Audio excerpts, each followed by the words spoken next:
microcoils. It's one of those things that I love about the 2013 vaping world. Everything is cyclical. The microcoil has been used in conventional atomizers for years. And yet now in the rebuildable world, we've come full circle and we've come back to the microcoil. One of the problems that people have discovered recently is that some of them are sensitive to cotton. So what do you do if you have a cotton sensitivity? You have to go back to silica.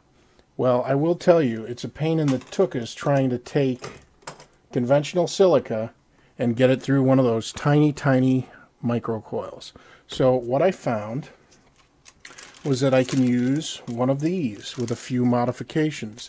These are stir straws purchased from Party City for the bargain price of $1. So let's go ahead and take a closer look at how you can use this to thread your silica through one of those itty-bitty microcoils. Okay, so we have one of our stir straws here. The first thing we're going to do is take a look at it, and as you can see there's these little green lines.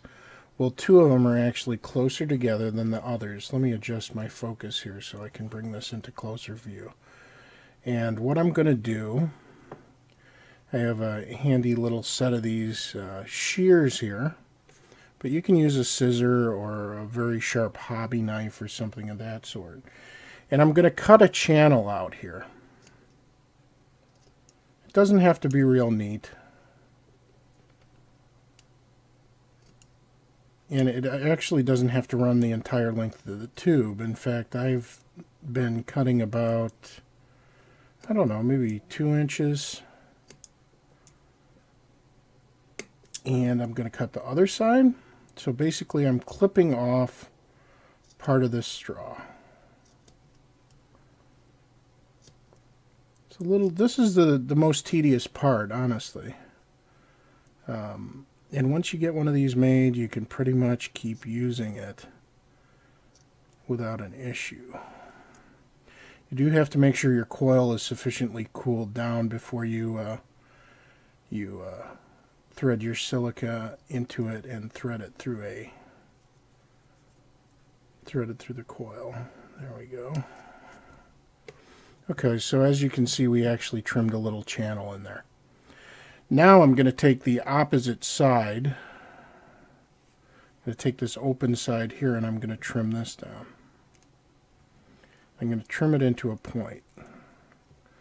This is a little bit tricky because you have to hold it. And these things are extremely sharp, so hopefully I won't cut my fingers open. But that is basically what you want to be left with, is kind of a point at the end of that.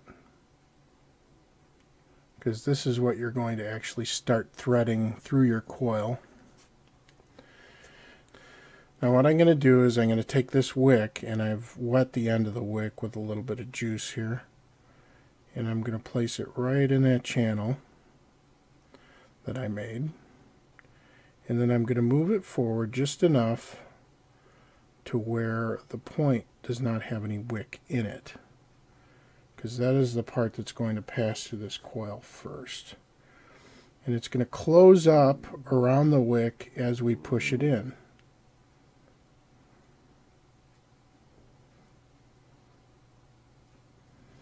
And now you can see there's actually wick on the other side. Let me see if I can adjust the focus. And I do have one strand that is not captured in this bundle here.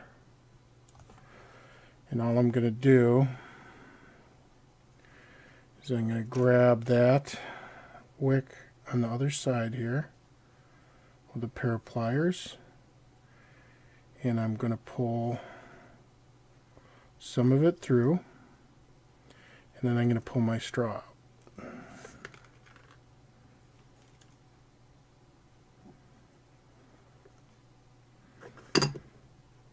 See that? It's a little bit loose, but it's actually not bad. And now I'm going to show you the other step here. What we're going to do with this build is we're going to leave our wicks a little bit long here. I'm going to trim the other side.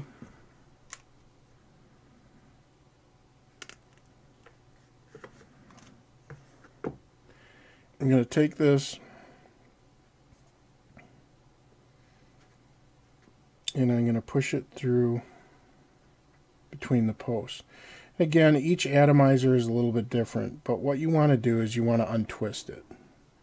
That's the basic principle here. So I'm going to take a flathead screwdriver and I'm going to push this down between the posts.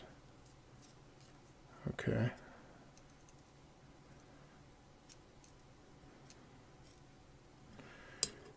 And then I'm going to take this other side here and I'm going to untwist it so that it's fanned out a little bit. And then I'm going to run it underneath our coil. And when you apply juice to this, it's actually going to wick a little bit better.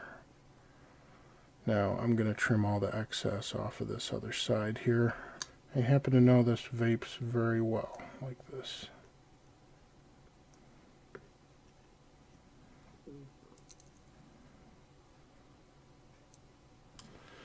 And once you've fanned everything out, this is basically what you should be left with. And despite the very small size of this atomizer, it's going to hold a lot more juice in this mode than it would without having these wicks fanned. Obviously, silica isn't quite as absorbent as cotton, but as you can see, we're able to get quite a bit of juice for the small size of this atomizer. And it's just kind of staying right on the deck there. Okay, so let's go ahead and put the top cap on and give this a vape. Okay, so we got our coil all juiced up and ready to go here. Show you a little vapor production. It's humming. And you can see that trademark chimney effect where the vapor shoots out either end of the microcoil. Now that I have it set up, let me see if I can show you a little bit closer here what I'm talking about.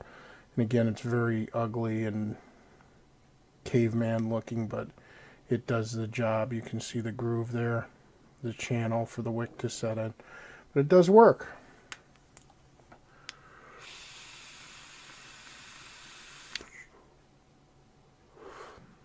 Very nice. Anyway, thanks for watching, and I will see you later.